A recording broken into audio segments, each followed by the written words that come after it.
Hi, we're here with Deborah and Debbie to explore and understand what it is they learn through their bodies in the neck and shoulder stretch.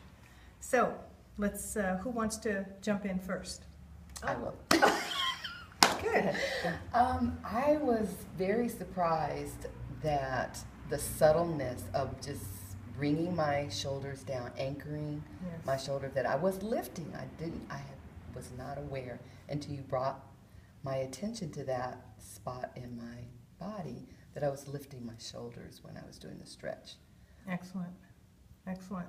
It's so subtle, you know, that's why I'm telling them, you know, to check themselves, and, you know, as I'm helping you guys to stay anchored, that they can double check with themselves, because it's, you think you're doing something. That's always the, and here's the difference between thinking and feeling, right? You need to feel what you're doing versus think what you're doing.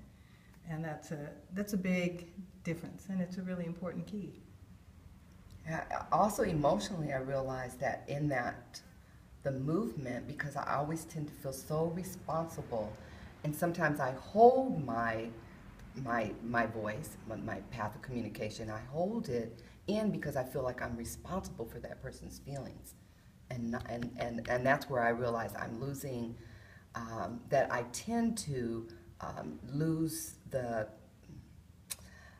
my heart in that communication because of me feeling I'm responsible for others' feelings. You know, it's really beautiful, because I wonder if you're catching this as well, where when you're talking about lifting the shoulders, that takes the responsibility out into the world versus being responsible for yourself, and that responsibility traveling forward to care for others. And, you know, we've learned to eliminate ourselves from the equation in ways, and that's what you're talking about. The responsibility first is for someone else versus yourself, and that is difficult to live life from the outside in. The other thing that I realized is because when we did it, and I couldn't, I immediately could not say my left or my right side, and then my knowing, because I thought, oh, it's got to be the feminine, me not nurturing myself, me not taking care of myself, not the action. And I realized that with my TMJ and my jaw, where all of this comes from, is that I hold on to anger, because then I'm angry of taking the responsibility. For someone else? For someone else. Yeah. And that's where it comes from. It's the anger that I'm holding on to. Excellent. So that was huge for me. Excellent. So, what did you learn, my dear? Does this make sense to you, what she's discovering? Absolute sense, yeah, absolute sense. Because I didn't realize until Deborah spoke that I too, with the shoulders, I always feel responsible and responsibility for everything and everyone. And in the movement, sound familiar? And in the movement, what I felt was the left side of my neck, and that makes perfect sense. It makes perfect sense.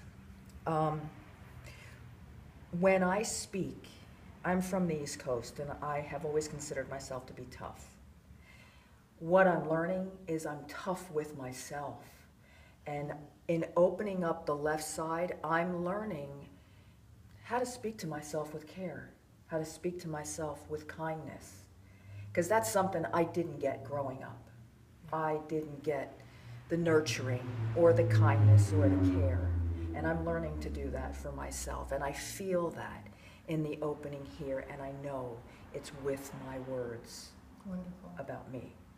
That is so beautiful. You know, what you're both talking about is the patterns you learned early on in your life, and these are things you're disrupting by way of class, and disrupting and understanding more about what your own needs are, to care, love, and nurture yourself, find the value in everything you feel, the value in everything you've learned and understand, to be able to live your life from the heart of you, and that is what comes through your life to others, and that's how you can be response-able.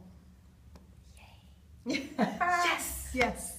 Thank you. Thank you for joining us. Thank you for listening, and thank you both for sharing what it is you're learning. And we'll see you in class.